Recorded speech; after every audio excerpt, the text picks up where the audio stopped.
Well, what motivated you now to get involved in politics? Well, politics was not in my immediate plan. Like I said, I want to have an understanding of how government works, and I was working on Capitol Hill with Steny Hoyer.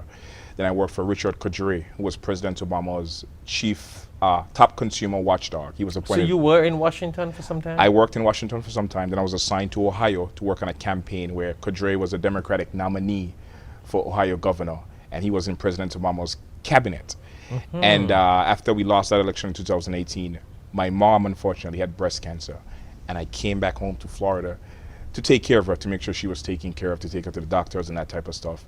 And eventually she lost her insurance. She lost her job and she lost her insurance. And I remember when I studied... So you needed Dennis Hines then? I needed Dennis Hines then. Interesting, yes. But unfortunately, she would not have qualified for Obamacare. She would have qualified for Medicaid. Okay. And I know when I was a student, when I studied masters in government, Florida had rejected Medicaid with Obamacare, with the Affordable Care Act, because President Obama had assigned us to get Medicaid and the federal government was going to take care of it. And Rick Scott, the former Republican governor, he rejected it. So my mom would have qualified for Medicaid if we had accepted Medicaid under the Affordable Care Act. So I decided to run for office because there was close to 1 million Floridians who did not have access to Medicaid because of this issue.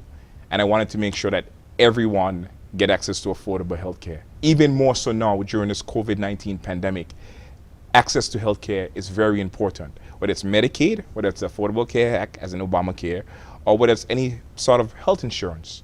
And my focus was to make sure that everyone gets access to health care.